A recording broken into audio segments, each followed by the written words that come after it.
Welcome to my channel. So student, जैसा कि आप लोगों ने अपने सेकेंड सेमेस्टर का एग्जाम दे दिया और अब आप लोग आ चुके हैं अपने बीए के सेकेंड ईयर के थर्ड सेमेस्टर में। तो थर्ड सेमेस्टर में जो आपका हिंदी है उसमें आपको पढ़ना है हिंदी गद्य।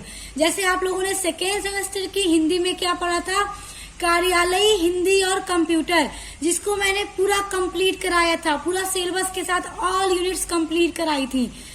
तो जिस तरह आप लोगों ने उसको पढ़ा उसी तरह अब आपको थर्ड सेमेस्टर में पढ़ना है हिंदी गद्य। और आपका जो सिलेबस है एनईपी 2020 के अकॉर्डिंग आपका जो नया सिलेबस है वो आज की वीडियो में मैं आपको बताने वाली हूँ कि आपको अपने थर्ड सेमेस्टर हिंदी गद्य में आपका क्या सिलेबस है, आपको अपने यूनिट्स के अंदर क्या क्या टॉपिक पढ़ने हैं, क्या क्या चीजें पढ़नी है। तो वही आज की वीडियो में हम पूरा डिटेल में समझेंगे और जानेंगे। और एक बात मैं आपको और बता दूं, जिस तरह से मैंने आपके BA first semester and second semester में आपके सभी सब्जेक्ट की पूरी क्लास कंप्लीट कराई थी, पूरी यूनिट्स कंप्लीट कराई थी, मॉडल पेपर की वीडियोस अपलोड की थी, इंपॉर्टेंट क्वेश्चन आंसर की वीडियोस की थी, ठीक उसी तरह आपके थर्ड सेमेस्टर में भी मैं आपके सभी सब्जेक्ट को कंप्लीट कराऊंगी पूरा यूनिट वाइज। तो आपको मेरे चैनल पर अपने बीए के सभी सब्जेक्ट की वीडियोस पढ़ने के लिए मिलेंगी, वो भी पूरी यूनिट वाइज। तो आ जाते हैं आज की वीडियो पर, बात करते हैं आपके हिंदी गद्य का नया सिलेबस जो एनईपी 2020 के अकॉर्डिंग है। तो आपका जो पहला यूनिट है, इकाई 1 जो आपका है वो है हिंदी गद्य साहित्य का संक्षिप्त इतिहास। यानी हिंदी गद्य जो है, हिंदी गद्य जो साहित्य है उसका जो संक्षिप्त इतिहास है, जो उसका इतिहास रहा है, जो उसकी हिस्ट्री रही है कि जो हिंदी गद्य है उसका किस तरह से उद्भव हुआ, किस तरह से उसका विकास हुआ, कैसे वो आगे बढ़ा, इन सब चीजों को आपको अपने यूनिट नंबर 1 के अंदर पढ़ना है। जिसमें आपका पहला टॉपिक है हिंदी कहानी का उद्भव। यानी हिंदी कहानी का उद्भव कैसे हुआ, ये कैसे शुरू हुआ, कहाँ से इसकी शुरुआत हुई, और इस तरह से आपको उद्भव पढ़ते हुए हिंदी कहानी का उद्भव और साथ ही साथ उसका विकास किस तरह से हुआ, वो आगे किस तरह से बढ़ा, ये आपको पढ़ना है। उसके बाद दूसरा टॉपिक आपके यूनिट नंबर 1 में है हिंदी उपन्यास। देखिए, हिंदी कहानी का पढ़ने के बाद आपको पढ़ना है हिंदी उपन्यास का उद्भव कैसे हुआ, किस तरह से इसकी शुरुआत हुई, और फिर हिंदी उपन्यास का विकास किस तरह से हुआ, ये आगे कैसे कैसे बढ़ा। सारी चीजें डिटेल में आप लोगों को अपने यूनिट नंबर 1 में पढ़नी है। और देखिए, उसके बाद आप लोगों को पढ़ना है हिंदी नाटक का उद्भव। हिंदी नाटक का उद्भव किस तरह से हुआ और फिर उसका विकास कैसे हुआ, कैसे वो धीरे धीरे आगे बढ़ा, किस तरह से उसका विकास हुआ। उसके बाद है अगला टॉपिक हिंदी आलोचना। हिंदी आलोचना का उद्भव कैसे हुआ और उसका विकास कैसे हुआ। देखिए स्टूडेंट, इसमें आपको क्या पढ़ना है, जितने भी हिंदी गद्य हैं, हिंदी गद्य जितने भी हैं उनका इतिहास पढ़ना है। इतिहास में आपको यही पढ़ना है कि हिंदी कहानी जो है किस तरह से उसका इतिहास विकास हुआ, उद्भव हुआ। पहले तो उद्भव पढ़ेंगे कि किस तरह से ये चीजें सामने आई, किस तरह से आगे बढ़ी, किस तरह से विकास हुआ। तो उसके बाद आपका अगला टॉपिक है हिंदी की अन्य जो गद्य विधाएं हैं उनका उद्भव कैसे हुआ और उनका विकास कैसे हुआ। तो देखिए स्टूडेंट्स, ये कुछ 5 टॉपिक हैं कि हिंदी कहानी का, हिंदी उपन्यास का, हिंदी नाटक का, हिंदी आलोचना का और हिंदी की जो भी अन्य गद्य विधाएं हैं सभी का आपको उद्भव पढ़ना है और सभी का विकास किस तरह से हुआ ये आपको पढ़ना है।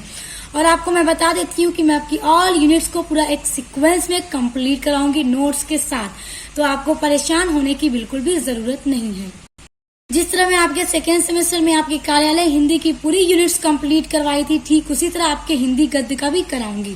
सो परेशान बिल्कुल मत होइएगा मेरे प्यारे स्टूडेंट्स। आप लोग पहले सिलेबस जान लीजिए, फिर नेक्स्ट वीडियो से हम आपका यूनिट्स भी स्टार्ट कर देंगे। अब आ जाते हैं आपकी यूनिट नंबर 2 पर। जैसा कि आपने यूनिट नंबर 1 में तो पढ़ लिया कि कहानी, उपन्यास, नाटक, आलोचना और गद्य विधाएं कैसे शुरुआत हुई, कैसे उद्भव हुआ, कैसे विकास हुआ, ये सारी चीजें आप जान चुके होंगे अपने यूनिट नंबर 1 में। उसके बाद आ जाएंगे आप यूनिट नंबर 2 पर। यूनिट नंबर 2 में आपको पढ़ना है जो हिंदी गद्य है उसकी महत्वपूर्ण जो विधाएं हैं उनका संक्षिप्त परिचय पढ़ना है। पहले आपने क्या पढ़ा, उनका इतिहास, यानी कि यूनिट नंबर 1 में जो भी गद्य हैं उनका इतिहास आपको पढ़ना है। उसके बाद यूनिट नंबर 2 में अब आपको उन्हीं का परिचय पढ़ना है कि ये चीजें होती क्या हैं। जैसे आप पढ़े रहेंगे कि हिंदी जो कहानी है उसका उद्भव हुआ और विकास हुआ। अब ये हिंदी कहानी होती क्या है, तो कहानी आपको पढ़ना है कि ये हिंदी की जो गद्य है, जो कहानी है। देखिए, सारी चीजें गद्य होती हैं, गद्य, और जो आप कविताएं पढ़ते हैं वो पद्य होती हैं। जिस तरह आप लोग इंग्लिश में प्रोज और पोएट्री पढ़ते हैं ना, उसी तरह गद्य को प्रोज बोलते हैं और पद्य को पोएट्री बोलते हैं, यानी कि कविता। तो यहाँ पर आप जो अपने यूनिट नंबर 2 में देख रहे हैं, ये सभी हिंदी गद्य की विधाएं हैं, आप देख सकते हैं यहाँ पे। तो देखिए, इसमें आपको हिंदी गद्य की विधाओं में कहानी जो विधा है उसके बारे में पढ़ना है कि कहानी क्या है। उसके बाद नाटक, ये भी हिंदी विधा है, हिंदी गद्य की विधा है, तो इसके बारे में पढ़ना है कि नाटक क्या होता है। हर एक चीज को पूरा एक डिटेल में आपको पढ़ना होगा और मैं सब आपको पढ़ाऊंगी। उसके बाद आलोचना, देखिए ये सारी हिंदी गद्य की विधाएं हैं। ओके, ये क्लियर हो गया कि ये सब क्या है, हिंदी गद्य की विधाएं हैं। तो जिसमें आपको कहानी के बारे में पढ़ना है, नाटक के बारे में पढ़ना है, आलोचना विधा के बारे में पढ़ना है और यात्रा वृत्तांत के बारे में पढ़ना है, रेखा चित्र के बारे में पढ़ना है, रिपोर्टाज के बारे में पढ़ना है। देखिए स्टूडेंट, जैसे कि एक कहानी हो गई, स्टोरी, तो कुछ जो लेखक होते हैं वो कहानी भी लिखते हैं, नाटक लिखते हैं, आलोचना सब अलग अलग लिखते हैं। नाटक क्या होता है, एक ड्रामा होता है। कहानी क्या है, पूरी स्टोरी होती है। और देखिए यात्रा वृत्तांत, जिसमें यात्रा का वर्णन किया जाता है। रेखा चित्र क्या है, ये भी हम पढ़ेंगे, ये भी एक हिंदी गद्य की विधा है। उसके बाद रिपोर्टाज क्या है, ये आपको पढ़ना है।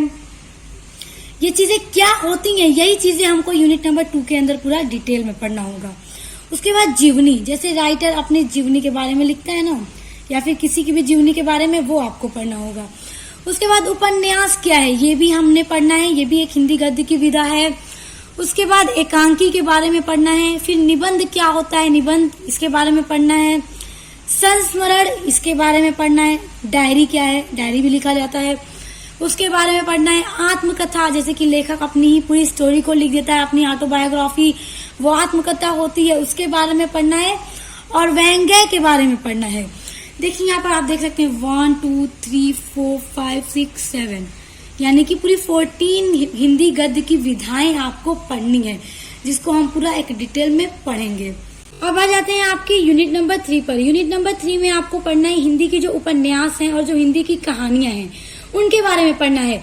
जैसे ही स्टूडेंट्स यूनिट नंबर 2 में हम पढ़ चुके रहेंगे, जब कि कहानी क्या है, नाटक की आलोचना की, जब सारी विधाएं हम पढ़ चुके रहेंगे, तो अब हमें फिर जो राइटर्स हैं उनकी उपन्यास, उनकी कहानियों को भी पूरा पढ़ना होगा।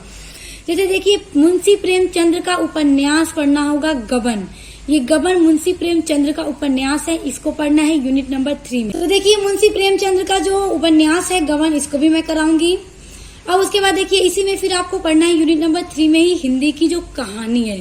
जैसे कि मुंशी प्रेमचंद्र की एक कहानी है बूढ़ी काकी, ये आपको पढ़ना है, पूरी कहानी आपको पढ़ना है, इसको भी मैं करा दूंगी। स्टूडेंट्स आपको परेशान नहीं होना है, सभी यूनिट्स को मैं कंप्लीट कराऊंगी बारी बारी। उसके बाद देखिए जयदेंद्र, इनका पढ़ना है पाबेज, ये एक कहानी है पाबेज जैनेन्द्र की, तो इसको भी पढ़ना है आपको, ये भी कराऊंगी। उसके बाद देखिए यशपाल की एक कहानी है पर्दा, ये भी आपको पढ़ना है यूनिट नंबर 3 में। उसके बाद देखिए उषा प्रियन बदा की एक कहानी है वापसी, ये आपको पढ़ना है। देखिए इधर जो आप देख रहे हैं ये सारी कहानियों के नाम है, इधर जो आप देख रहे हैं सभी राइटर्स के नाम है। उसके बाद देखिए मोहन राकेश का आपको एक कहानी है वारिस, ये आपको पढ़ना है। तो यूनिट नंबर 3 में जो आपको क्या पढ़ना है कि मुंशी प्रेमचंद्र का एक उपन्यास गबन पढ़ना है। उसके बाद ये सारे राइटर्स की आपको कहानी पढ़नी है, जैसे बूढ़ी काकी, पाबेज, पर्दा, वापसी और वारिस, ये सभी मैं आपका कंप्लीट कराऊंगी। और स्टूडेंट्स देखिए यहाँ पर आपसे एक और इम्पोर्टेंट बात करनी है कि अगर आप अपने बीए 3rd सेमेस्टर में इंग्लिश लिटरेचर पढ़ते हैं या तो फिर सोशियोलॉजी पढ़ते हैं, तो इन दोनों सब्जेक्ट की भी क्लास मेरे चैनल पर स्टार्ट हो गई है और मैंने इन दोनों सब्जेक्ट की अलग से प्लेलिस्ट बना दी है। तो आप लोग प्लेलिस्ट को ही चेक कीजिएगा चैनल पर विजिट करके, तो इससे आपको ज्यादा ढूंढना नहीं पड़ेगा। आप आसानी से प्लेलिस्ट को ओपन करके उसमें ऑल वीडियोस को ओपन कीजिए और पढ़िए। अब देखिए यूनिट नंबर 4 है आपका हिंदी नाटक एवं एकांकी। यूनिट नंबर 4 में आपको पढ़ना है कि जो हिंदी नाटक और एकांकी है वो पढ़ना है। जैसे जयशंकर प्रसाद का एक नाटक है ध्रुव स्वामिनी, तो ये ध्रुव स्वामिनी जो जयशंकर प्रसाद का नाटक है ये आपको पूरा पढ़ना है, तो ये भी मैं कराऊंगी। उसके बाद देखिए डॉक्टर राजकुमार वर्मा का एक एकांकी है दीपदान, ये एकांकी बहुत अच्छी है, बहुत इंटरेस्टिंग, आपको पढ़ने में बहुत अच्छा लगेगा, तो इसको भी मैं कराऊंगी। सारी स्टोरी तो अच्छी ही है। तो आपके यूनिट नंबर 4 में क्या हो गया, नाटक और एकांकी, ये आपको पढ़ना है। अब देखिए यूनिट नंबर जो आपका 5 है उसमें आपको पढ़ना है निबंध, हिंदी निबंध पढ़ना है। जैसे भारतेंदु हरिश्चंद्र का एक निबंध है, भारतवर्षोन्नति कैसे हो सकती है, ये एक निबंध है भारतेंदु हरिश्चंद्र का, वो पढ़ना है। उसके बाद आचार्य रामचंद्र शुक्ल का एक निबंध है श्रद्धा भक्ति, वो पढ़ना है। उसके बाद हजारी प्रसाद द्विवेदी का एक निबंध है कुटज, ये आपको पढ़ना है अपने यूनिट नंबर 5 में। अब आ जाते हैं यूनिट नंबर 6 पर। यूनिट नंबर 6 में आपको पढ़ना है हिंदी गद्य की विधाएं, जैसे कि महादेवी वर्मा की एक रेखा चित्र है जो गिल्लू, ये गिल्लू आपको पढ़ना है। तो ध्यान दीजिए, मैं आपका सभी कराऊंगी, ये सब कराऊंगी। अब देखिए, एक विवेकी राय का एक रिपोर्टाज है, जुलूस रुका है, तो जुलूस रुका है, ये भी पढ़ना है। उसके बाद श्रीलाल शुक्ल का एक व्यंग्य है, काश में मोटरसाइकिल होता, देखिए ये व्यंग्य पढ़ना है श्रीलाल शुक्ल का। उसके बाद है राहुल सांस्कृत्यायन का मेरी तिब्बत यात्रा, ये यात्रा वृतांत है जिसमें कि जो वो राइटर होता है वो अपनी यात्रा का वर्णन करता है। उसके बाद है हरिवंश राय बच्चन का आत्मकथा बसेरे से दूर, ये सारे जो हिंदी गद्य की विधाएं हैं ये हमें पढ़ना है यूनिट नंबर 6 के अंदर। सो स्टूडेंट्स, आई होप आपको अपना पूरा सिलेबस क्लियर हो गया होगा कि आपको क्या क्या चीजें अपने हिंदी गद्य में अपने 3rd सेमेस्टर में पढ़नी है। तो बिल्कुल भी परेशान मत होइएगा, मैं आपकी ऑल यूनिट्स को कंप्लीट कराऊंगी, एक एक टॉपिक को बहुत अच्छे से नोट्स के साथ कंप्लीट कराऊंगी। तो उसके लिए आप चैनल को सब्सक्राइब करके बेल आइकन को प्रेस कर लीजिए ताकि आने वाले वीडियोस का नोटिफिकेशन आपको मिलता रहे। तो अब मिलते हैं नेक्स्ट वीडियो के साथ।